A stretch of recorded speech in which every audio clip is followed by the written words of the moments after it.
列弟兄们，保护了夫人和小姐。小分队给我来，满冲，消灭那些小鬼子。是。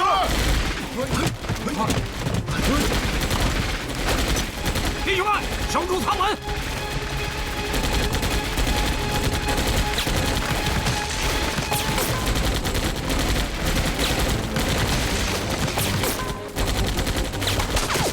门下去了，打个人胆。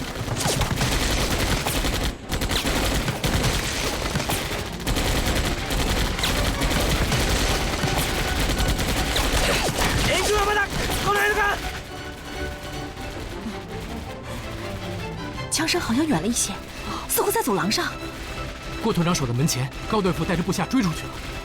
哎呦，谢天谢地，上帝保佑，上帝保佑！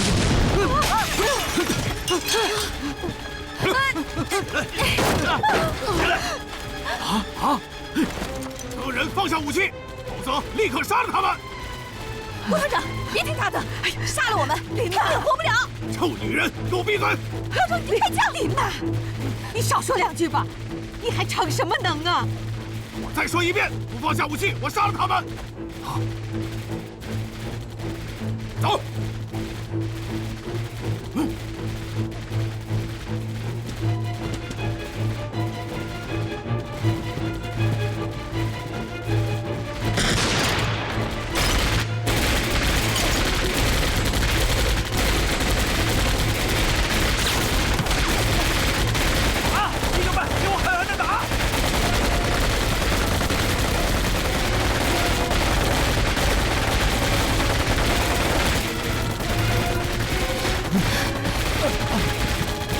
高队副住手！停住！啊！所有人放下武器，否则我立刻杀死他们！这是怎么回事？日本人肯定是从舷窗跳进内舱，抓住了他们。郭大陆真是个废物，10几个当兵的，连这几个人都保护不了。队副，现在该怎么办？放下武器，否则我就开枪了！高队副，小鬼子是出了名的凶残，放下武器，我们都得死！臭女人，给我闭嘴！再说话，我打死你！开枪啊！你看看这里的形势，打死我，你也立刻会被乱枪打死。你，小姐说的没错，不光是你，你抬起头来，好好看看对面，对面的铁舱门后面还有你几个同袍呢，你看看。啊！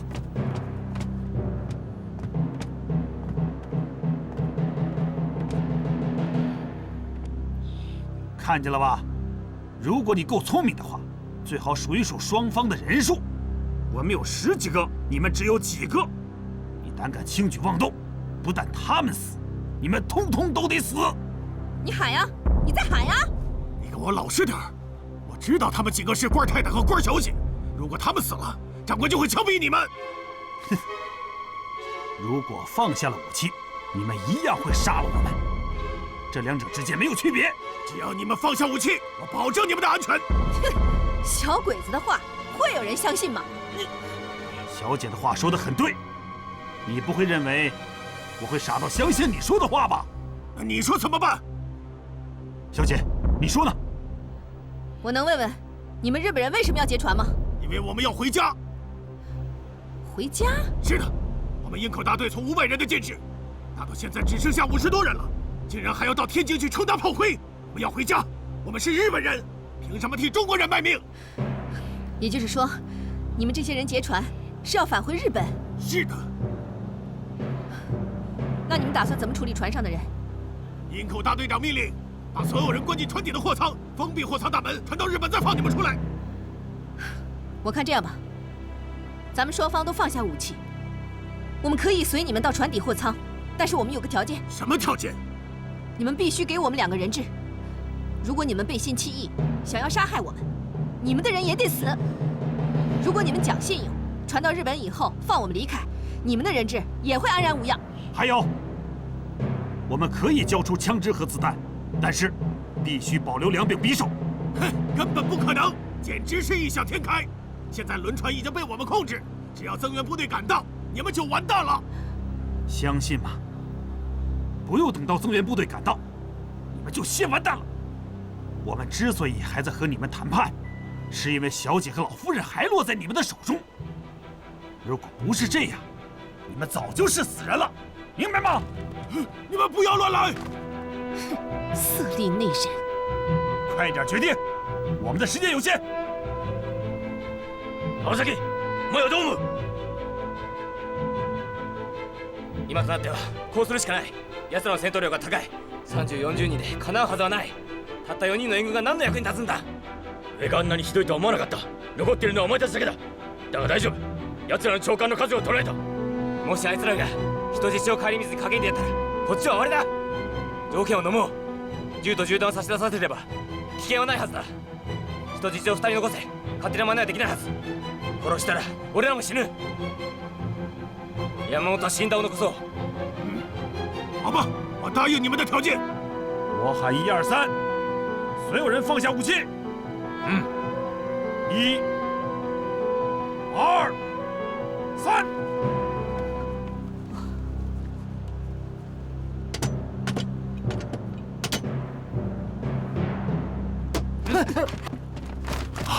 快师傅，来，快过来！哎，你们的人质呢？山本信田留下。是。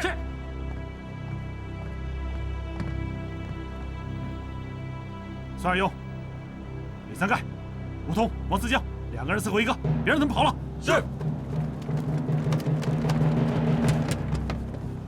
好了，现在可以走了。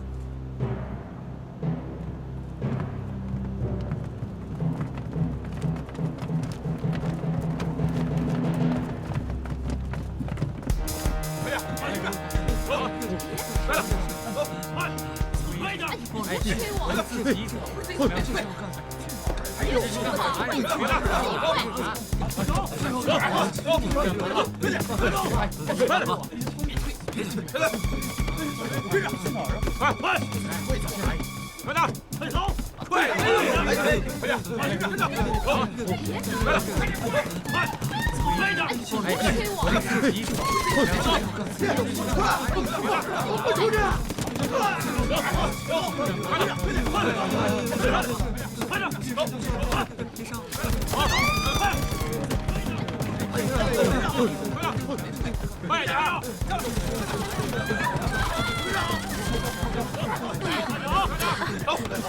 走！快走！快走！快！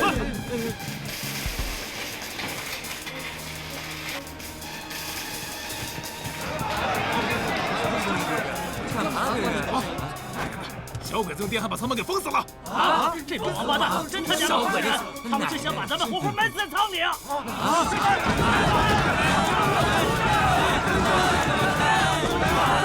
快点！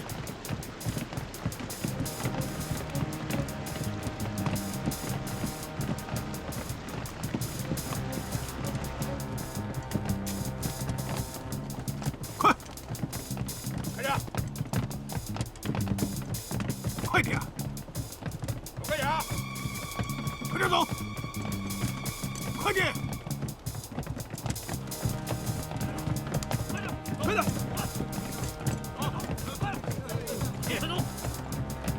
走！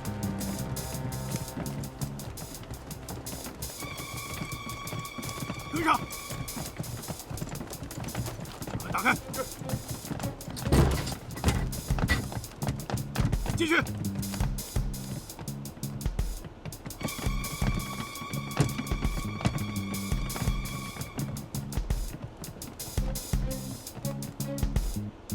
进去吧！连扇窗户都没有。行了，货舱顶上有一扇气窗，你们单独关在这里已经很幸运了。好了，进去吧。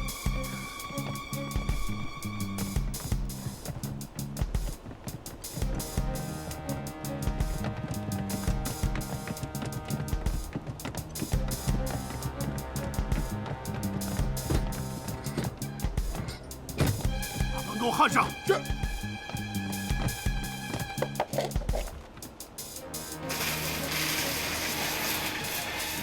来来来，放这儿，放这儿。来，把这2个小鬼子绑起来，塞上嘴，注意警戒。是。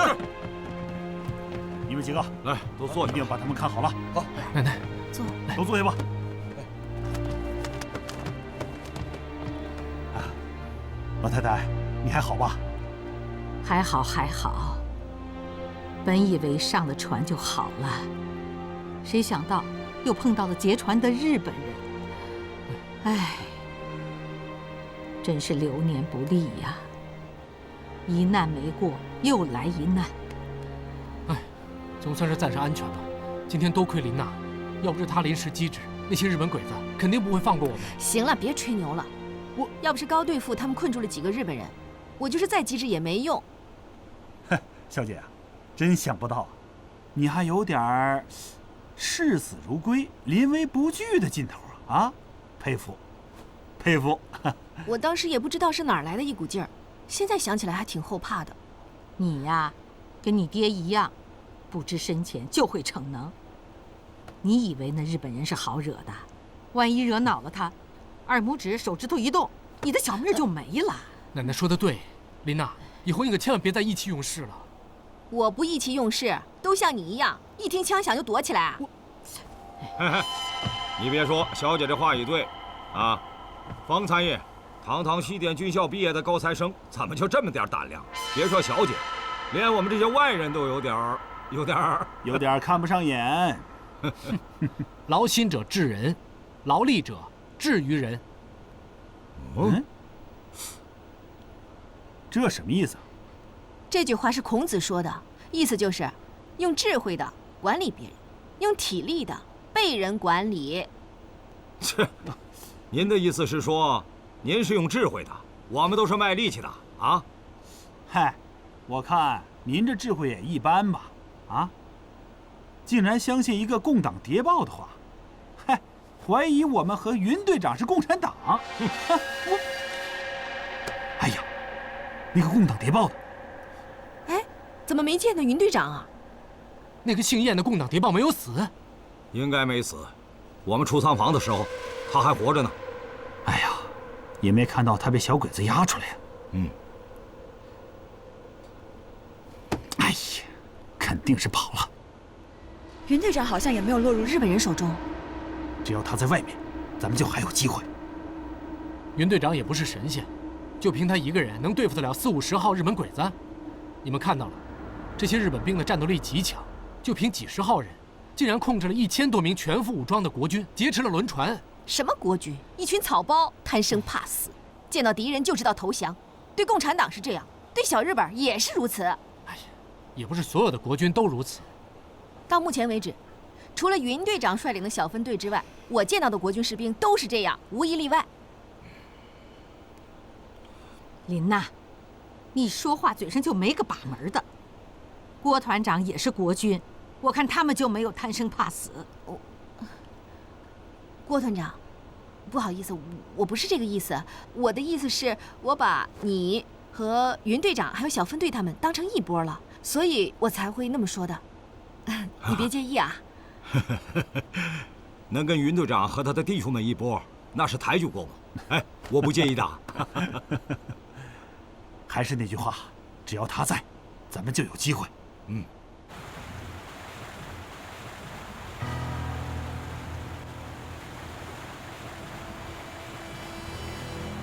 速度8节，方向东经116，北纬43。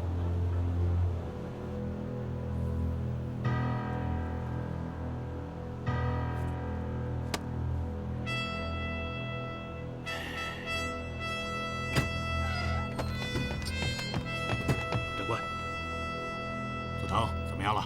轮船上的旅客以及所有国民党士兵都已关入船底货舱。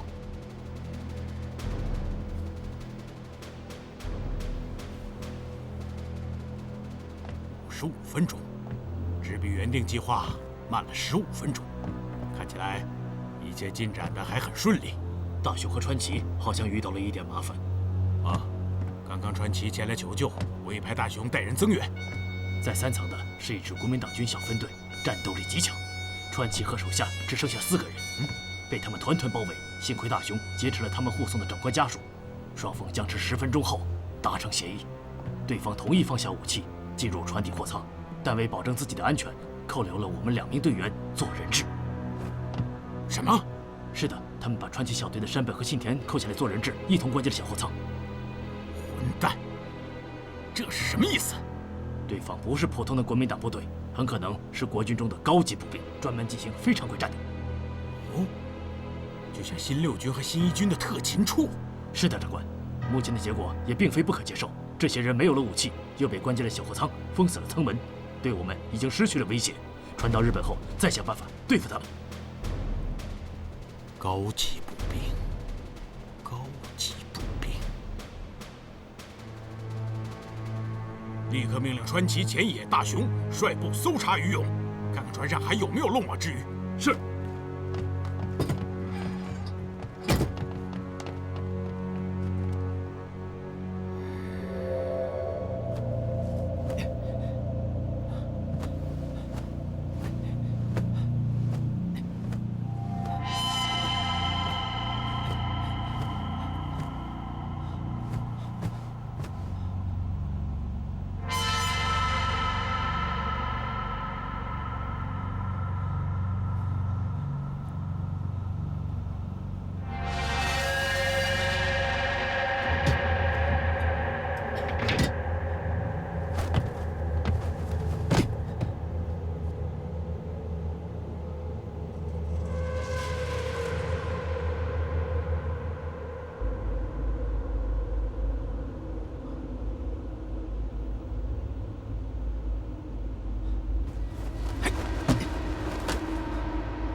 尸体给我抬出去！是。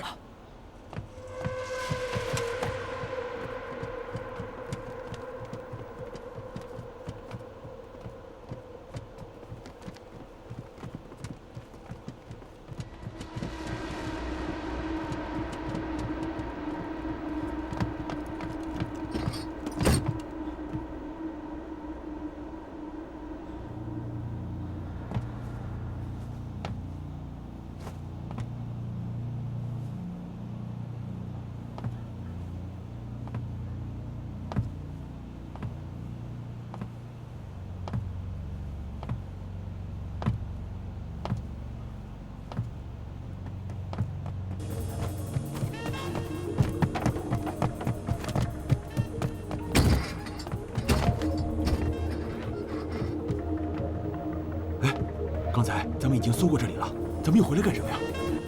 我觉得我们遗漏了什么。刚刚那家伙明明跑进了1层的客舱走廊，而客舱走廊直通这里，怎么会瞬间就不见了呢？我们把厨房的每个角落都搜遍了，没有发现可疑的人。我们一定忽略了什么。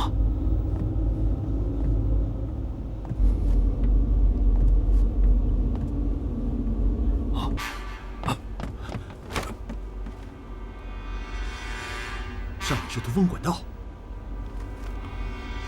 哎，盖在管道口的铁篦子呢？我说找不到他，原来他躲进了通风管道。啊？什么？你还不明白？1层船尾甲板的舱门口处有通风管道入口，他一定是爬进了通风管道，我们才找不到他。你的意思是，这里通风管道的铁篦子是他打开的？这一点已经毋庸置疑。刚才船上大乱，到处是我们的人，他藏在管道中躲避风头，现在安静下来。这才从管道中跳了出来，啊！也就是说，他很可能就藏在这里。仔细搜。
搜，每一个房间都给我搜查仔细，一个都不能放过。是。我去那边搜。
我以为自己已经很轻了，你一定是听到砸玻璃的声音，对吗？是的，举起手来。你的什么的干活？你是日本人？是的，你是什么人？我当然是中国人。我知道你是中国人，你是哪部分的？新六军特勤处。哦，新六军。新六军已经在辽西被共产党消灭了。我逃出来了。哼，走。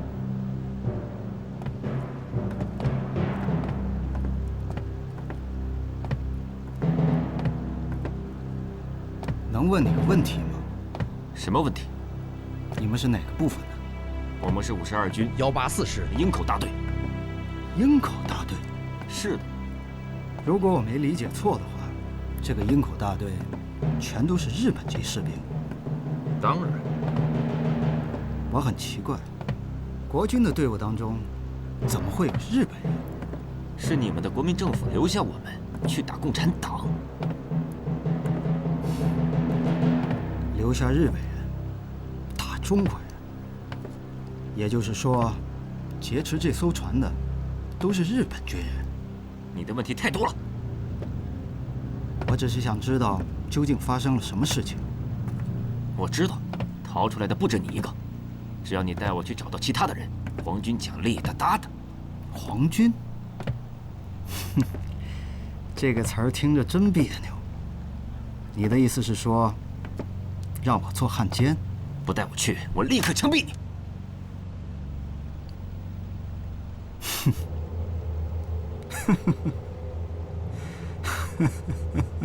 你笑什么？对于我来说，为了生存，为了活命，再卑鄙的事儿我也会去做。但是不能做汉奸，这是我的底线。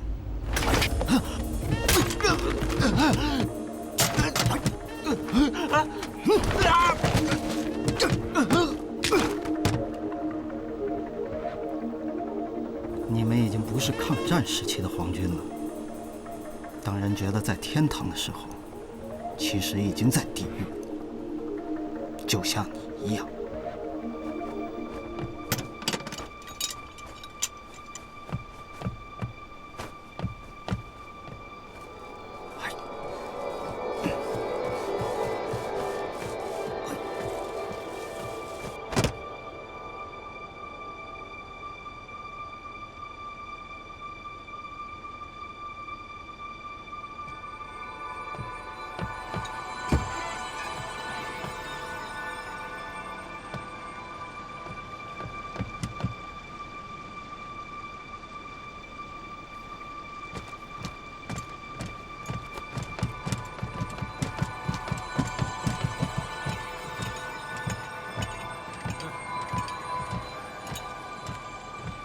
仔细搜查船尾甲板和两侧夹道。是。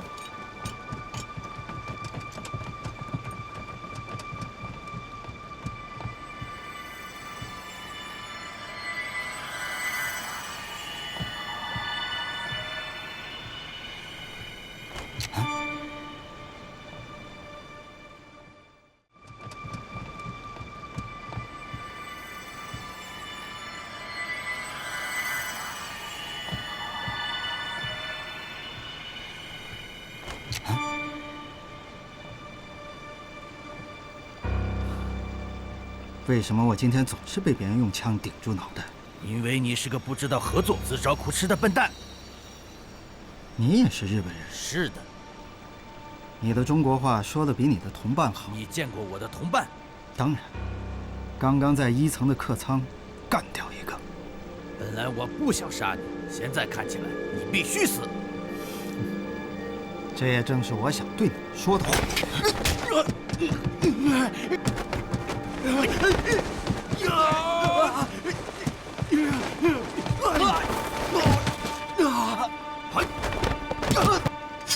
住手！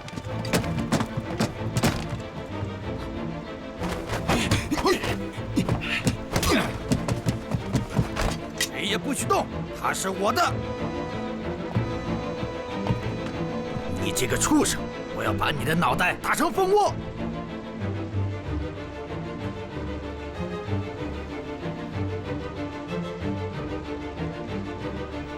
当年，我随同新22师杀出缅甸，身经百战，宰了无数个小鬼子，却安然无恙地活了下来。想不到，小鬼子投降3年后，老子竟然会死在小鬼子手里，而且还是为国军打仗的小鬼子手里。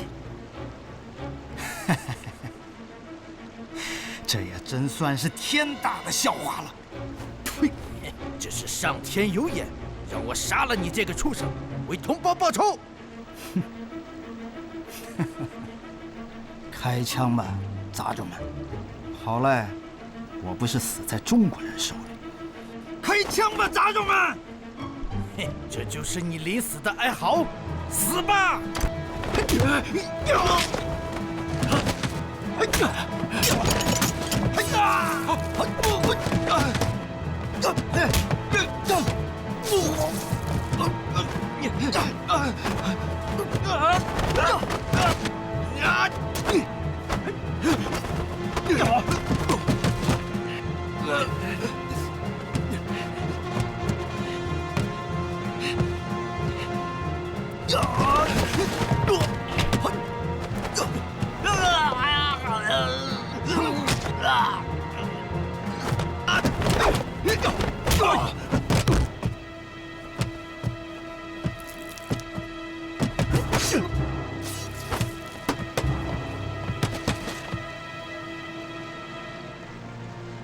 是你？怎么，没想到？有点意外。少废话，把尸体藏起来。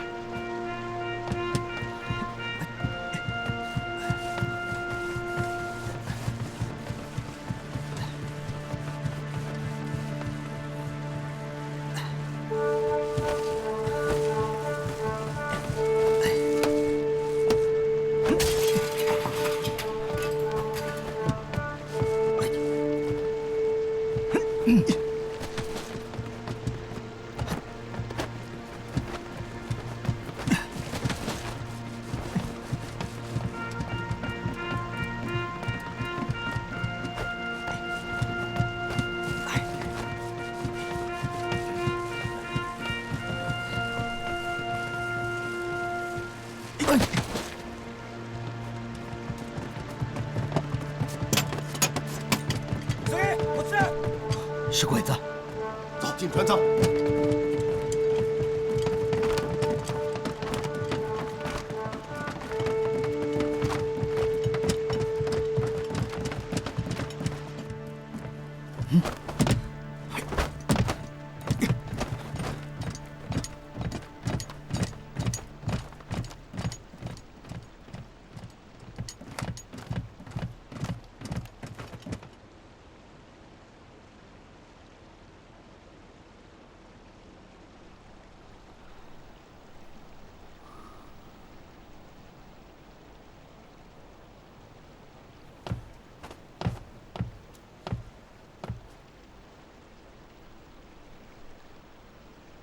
看我干什么？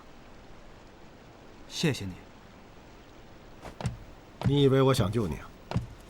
你巴不得我死，我死了，你的身份才不会暴露。只有冯文朗会相信你的话。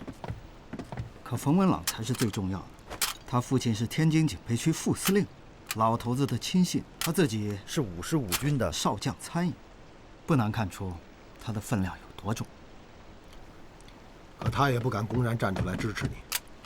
那是因为你太狡猾，发动了叶琳娜和老太太。而且，冯文朗怕你会杀人灭口。力强者胜，这句话到什么时候也不会过时。你为什么要潜伏在叶琳娜身边？是想刺探平津地区的军事秘密吗？像你这么多嘴的人，竟然能活这么久，也真算是奇事一件了。哼，通常情况下，我并不是个多嘴的人，我只是想知道你的目的。知道的越多越危险。我不是已经很危险了吗？你的忘性很大，我好像刚刚救了你的命。我很想知道，为什么？我需要个帮手。帮手？你想去日本吗？什么意思？劫船的是52军184师的营口大队，都是训练有素的高级步兵，战术素养高，行动坚决果断，执行命令完整彻底。日本投降后，这支营编制的大队被留在你们国民党军队里，又在中国多待了3年。政府留下他们打共产党。看起来，你知道的比我想象的要多。刚才在1楼船舱，听一个日本士兵说的。这就好，替我省了些废话。这些人劫船就是为了返回日本。我知道。你既然知道，就不该觉得我问的话很奇怪。我20岁参加英国人组建的狮龙兽部队，从缅甸打到印度，后来在兰姆加加入了新22师，又从印度打回缅甸，再从缅甸打回祖国，直到抗战胜利。在我的记忆里，大部分时间都在跟日本人作战。我的朋友，我的战友，全都死在他们手里。我恨日本人。也就是说，你不想去日本？当然，我宁可死在你手里。那就帮助我把船夺回来。夺船？就我们2个？怎么，不够吗？刚刚你说过，劫船的营口大队训练有素，都是高级步兵。你也看到了，这艘船上有1000多名国军士兵，却没发一枪一弹，全部被这些日本人俘虏。难道这还不说明问题吗？说明什么问题？他们占有绝对优势。据我所知，这个营口大队有好几十人，可我们只有2个，2个，怎么可能把船夺回来？你的意思呢？刚刚我到船舷旁勘察过了，左右2侧都有救生艇，只要我们带够了食物、淡水，抢夺一艘救生艇，逃跑，留着青山在，不怕没柴烧。我们先逃出去，再去找救兵。划着救生艇逃出去，等你找到救兵，这艘船已经开到日本了。你认为以日本人的凶残，能放过这船上的人吗？日本本土已经被美军控制，难道美国人会轻易放过他们吗？你说的对，这些人公然劫持客轮，即使回到日本，也会被美国人制裁，因此他们绝不会将这艘轮船开到日本的港口。什么意思？他们会在距离港口较远的海面上炸毁客轮，然后乘坐救生艇返回本土。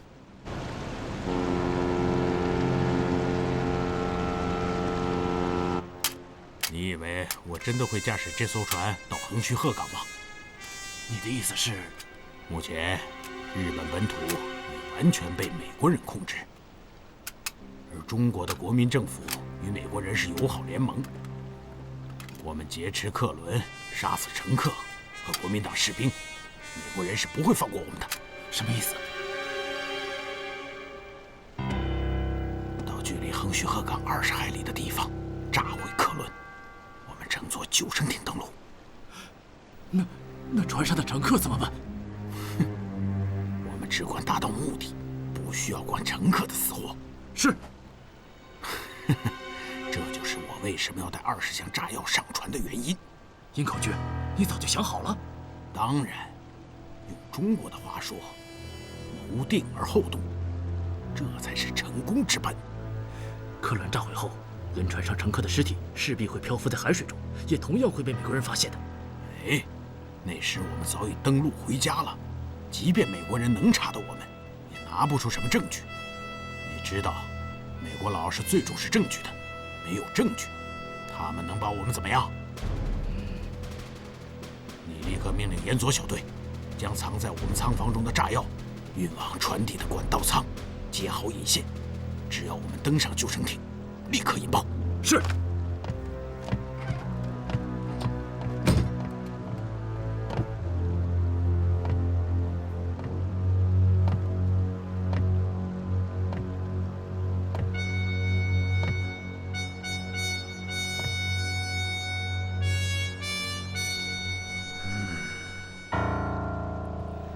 就算你的判断正确，可这里已经被日本人控制，就凭我们2个，怎么可能夺回轮船？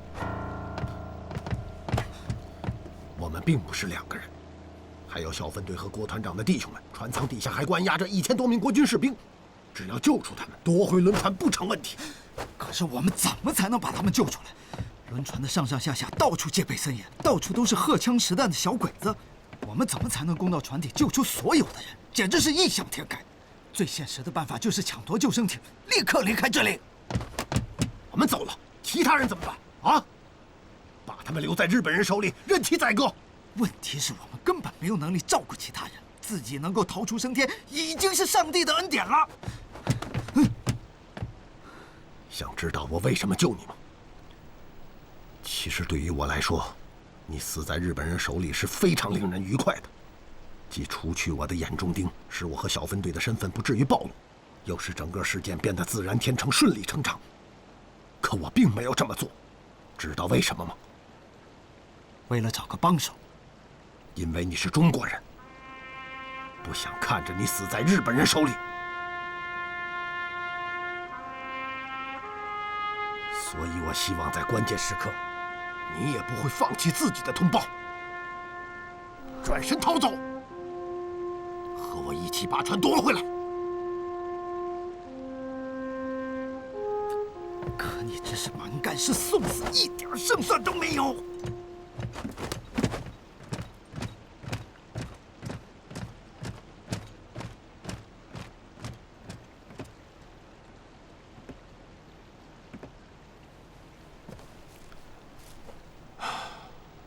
像我们这样的人，做过什么有胜算的事儿？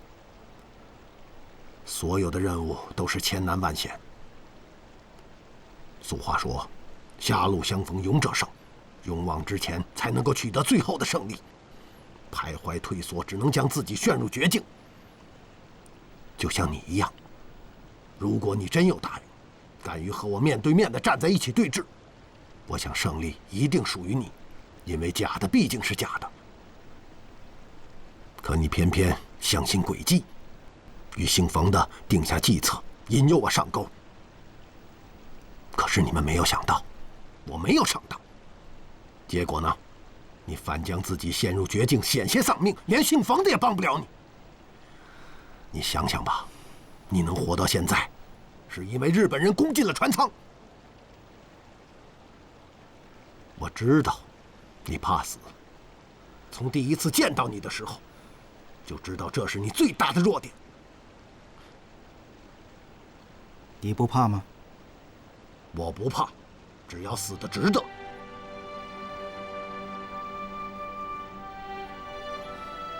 共产党不怕死，我早就听说过。据说，当年八路军和小鬼子拼刺刀，明知自己会被刺中，可是还要冲上前去，一刀刺穿鬼子的胸膛。所以，很多时候都是两败俱伤。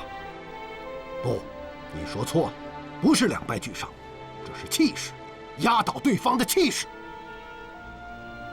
你说的有道理，国军失败就败在这上面。好了，言归正传吧。你爱惜生命，任何人都会爱惜生命。如果生命对你真的很重要，你就更不应该放弃船上这些人。不是我想放弃他们，是我们无能左右局势，我们救不了他们。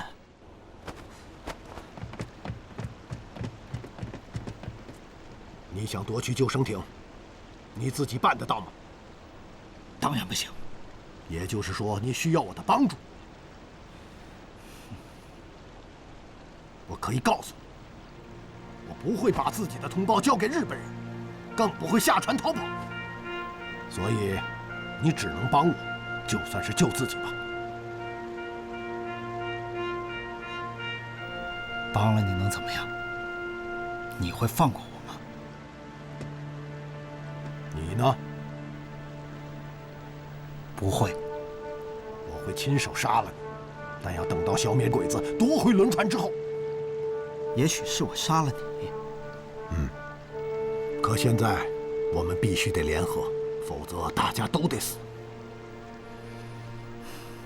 虽然我们是敌人，可是我很佩服你。这也是我想说的。成交。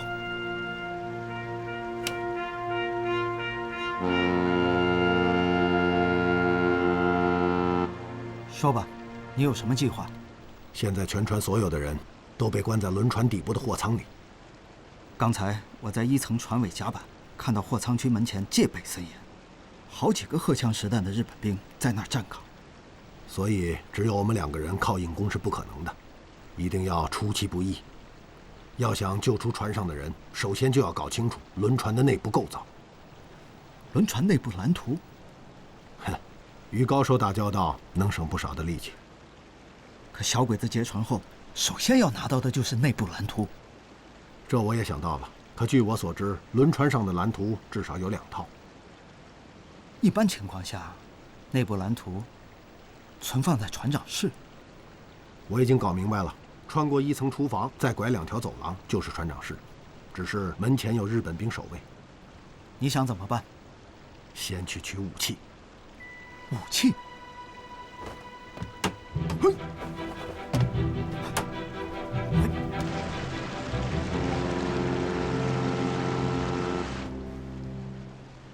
我已经命令岩佐小队在我们所住的舱门前集结，准备开始搬运炸药。营口军的意思，炸药就安放在管道舱中。是的，啊，船上的各种管道四通八达，只要管道舱爆炸，这艘船很快就会沉没的。长官，长官，怎么样？有什么发现？我率人搜查了1层客舱、2层餐厅和厨房，但是没有发现鱼友。目前还有3名部下尚未归队。哦，是的，他们应该还在搜索。我率部下搜查了3层客舱，没有找到鱼友。那传奇呢？传奇小队搜查2层，没有看到他们。传奇这家伙总是磨磨蹭蹭的。到目前为止，我们的行动还算顺利。还有几个小时，我们就要到家了。长官，怎么了？慌慌张张的。我们在搜查餐厅的时候，发现了大熊小队3名士兵的尸体。什么？是村下俊吉和杨次吗？是的，他们被人杀死后，藏在吧台下面。啊！我说在1层搜查的时候没有看到他们3个。是谁？这是谁干的？我们搜遍了厨房和餐厅，没有任何动静，也没有发现鱼友。既然如此，人是怎么死的？我去看看。是。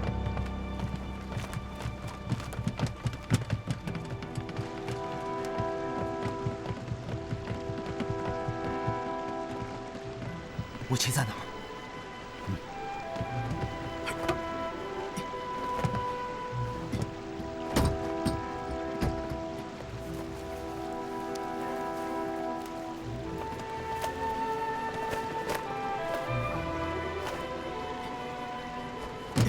大概。真有你的，把武器藏在通风管道里。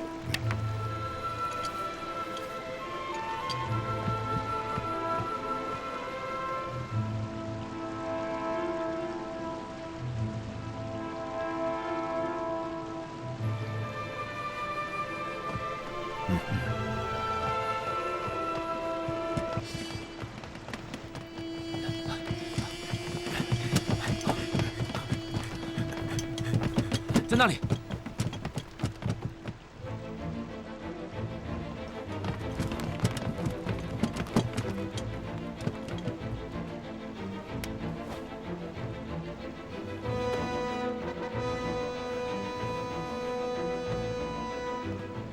都是被匕首杀死的。伤口围绕着脖颈的大动脉附近，可以肯定，下手的人经过严格的刺杀训练。我们遭遇的很可能是特种步兵。啊！可我搜遍了上上下下，没有发现任何人啊。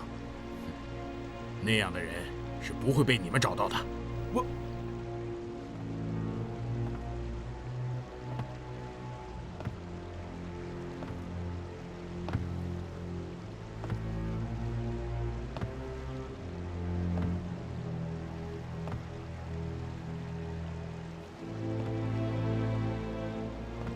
大雄，长官，当时你和你的小队在哪里搜查？当时我和我的小队在2层走廊上搜查。那么村下、俊吉和杨次呢？他们3个负责搜查餐厅和厨房。也就是说，村下、俊吉和杨次是从这扇门走进来的。应该是的。从村下3人遇害的情形来看，这个神秘的杀手早已埋伏在餐厅中，等着他们。是的，从这里的情况看，的确如此。柜台碎裂，吧台内的地面染满鲜血，这就说明那个神秘的杀手是埋伏在吧台内，将村下3人诱杀的。当时大雄正率小队的其他队员搜查2层走廊，所以杀手是不可能通过2层走廊进入餐厅的。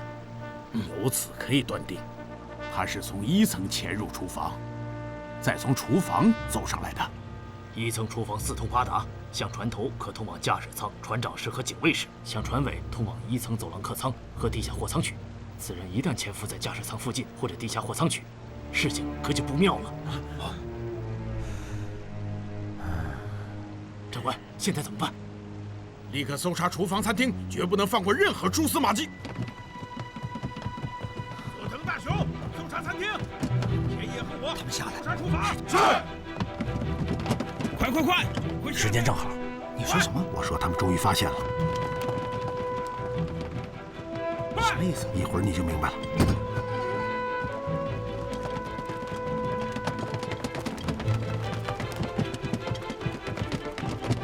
所有人听着，每扇门、每个柜、每个抽屉都要仔细搜查，一定要把它给我找出来。是。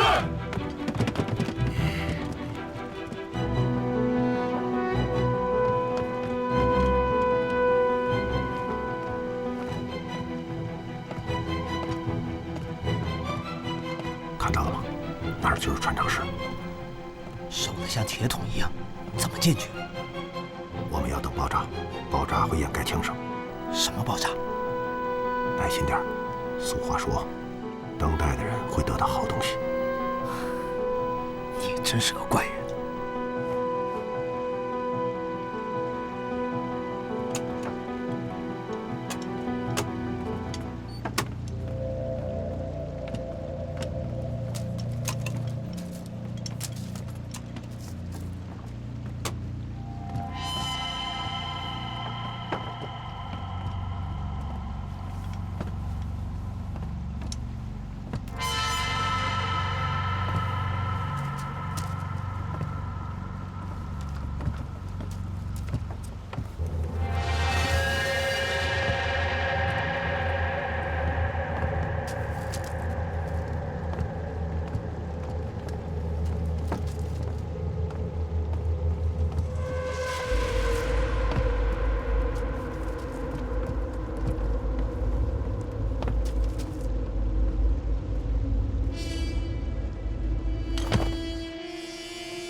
龟田、宫本，是你们小队的？是的。刚刚突进3层的时候，我们在船尾甲板遭遇了一个高手。高手？是的，是个国民党军官，身手矫健，枪法精准。他打死了我手下的2名士兵，逃到了1层。我命令龟田、宫本去追击，没想到，那是个什么样的人？个子很高，身材瘦削。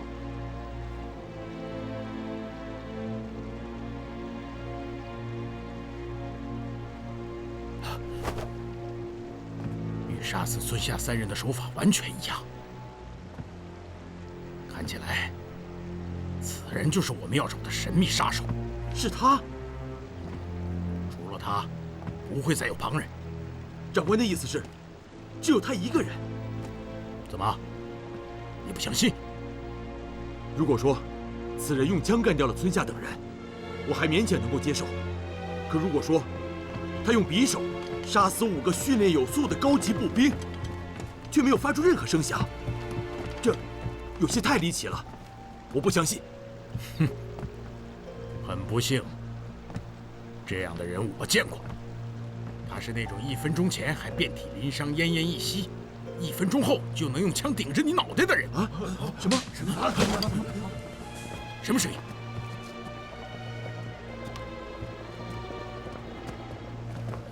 啊，长官，声音是从那里发出来的。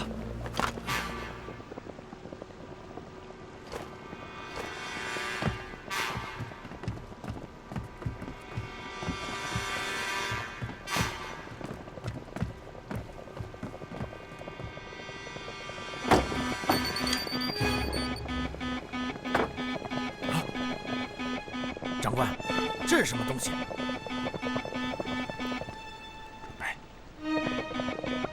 不好，找隐蔽！杀了！哪里爆炸？哎，怎么回事？怎么回事？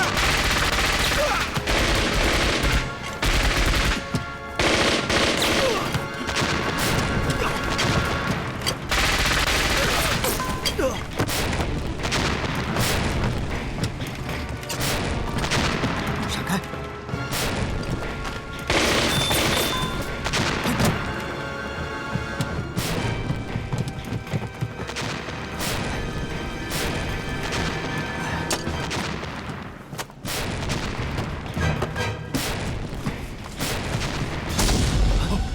怎么回事？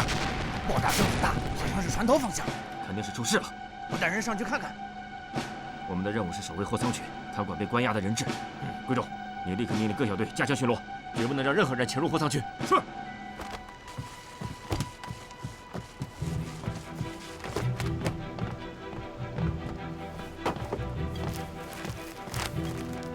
把舱门关上。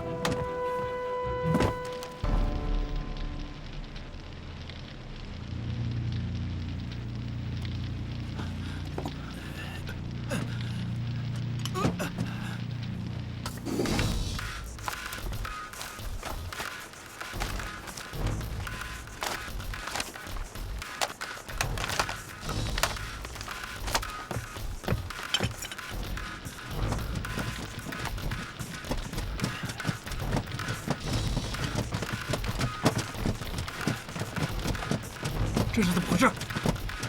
好厉害，好厉害！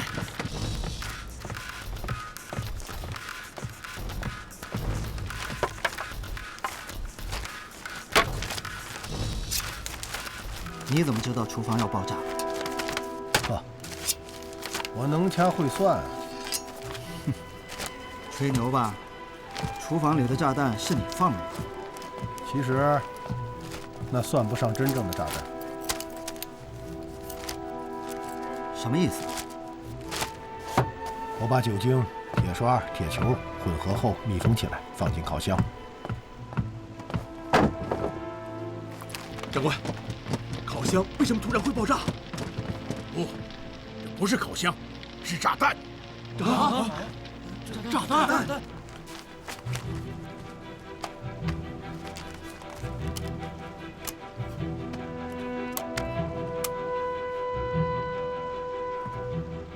利用烤箱做信管，只要加热到一定温度，密封在烤箱中的酒、铁球、铁刷就会爆炸。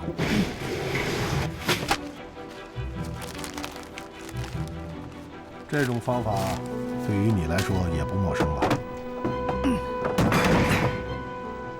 你可真不是好惹的。哼，彼此彼此。他用酒和密闭容器为爆炸源，用烤箱作为信管，制造的定时炸弹。他会制造炸弹？营口君，你所说的他指的是谁？这还用问吗？难道是杀死村下、俊吉和杨次的那个神秘高手？站在我们对面的是一个真正的高手，我们遇到麻烦了。现在怎么办？不惜一切代价，一定要把他找出来，否则我们会死无葬身之地。佐藤，除了警戒地下货仓区的岩佐、鬼冢小队外，所有人立刻上甲板，3人一组搜查全船，从船头到船尾，每个仓房、每个角落都要搜到，就是挖地3尺，也要把他给我找出来。是。长官，3人一组，一旦遇到进攻，恐怕很难抵挡。告诉所有小组，如果看到他，千万不要硬拼，立刻鸣枪示警，召集人手。是。我立刻召集其他小队上甲板，马上行动。是。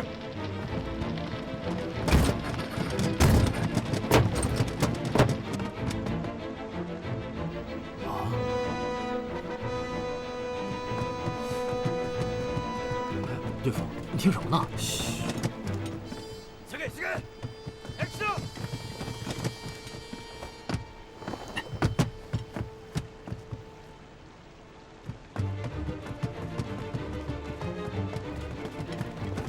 前野，上面出了什么事？船上隐藏着一个可怕的人，就是他制造了刚才的爆炸。可怕的人是什么人？是个国民党军官，个子很高，身材瘦削。我在3层的船尾甲板遇到他，被他逃走了。长官命令，除了岩佐、龟冢小队，继续留守货仓区，山本渡边小队立刻调往上层搜查。好，我们立刻集合队伍，走。高队副，究竟怎么了？你在听什么呢？有动静了。有动静了？什么意思啊？刚刚你们感觉到没有？这仓房好像晃了一晃。感觉到了，可是轮船晃动不是很正常的吗？不，那不是轮船晃动，那是爆炸。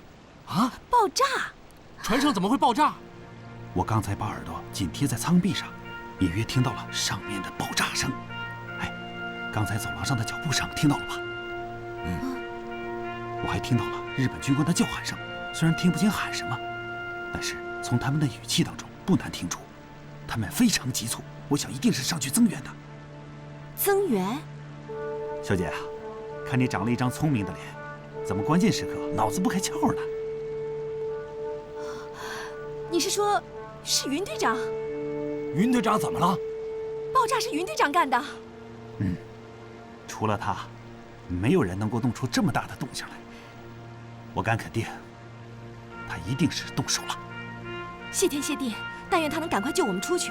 别想的那么天真，云队长就是浑身是铁，也不过就是一个人，怎么可能救得了我们？我要是他，肯定会抢一条救生艇逃走了。哼，所以你不是他，我相信他一定会来救我们的。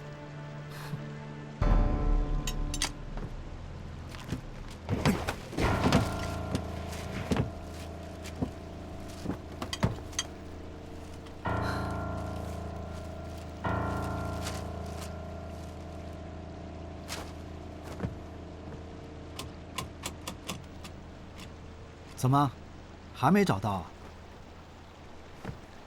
要不你来试试？高手做事各有分工，互不帮忙，否则和普通士兵有什么区别？嘿，开枪之前也不通知一声，这么小的空间，弹头乱飞，会伤到人的。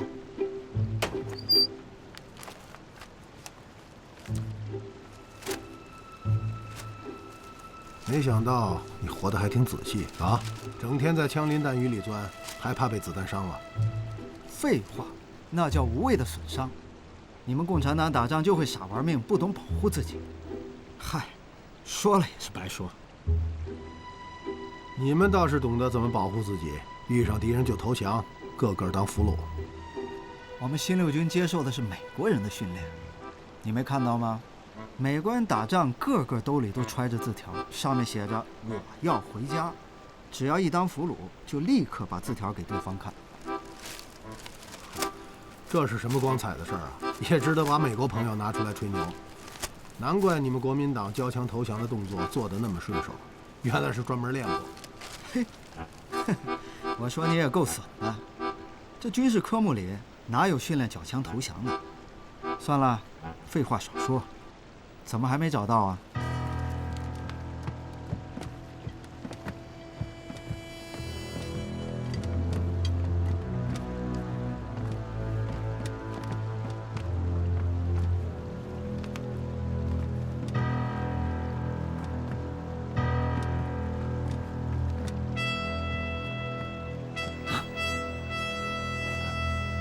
小队长，怎么了？船长室门前不是应该有守卫吗？这里的警卫谁负责？谁负责？来得好快！负责守卫的人呢？这是我的工作，不需要你帮忙，请你尽快找到蓝图，不要把我们都害死在这里。哼，真是个怕死鬼！我又不是共产党。有没有人守卫？有没有人？有没有人？会不会到前面去了？绝不可能！这里有4名守卫，即使前面有事，也绝不可能同时离开。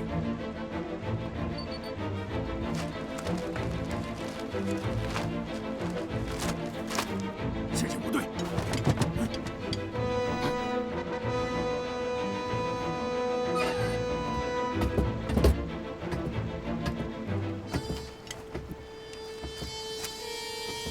他们就在外面。你刚刚说过，负责警戒是你的事情，我们互不帮忙。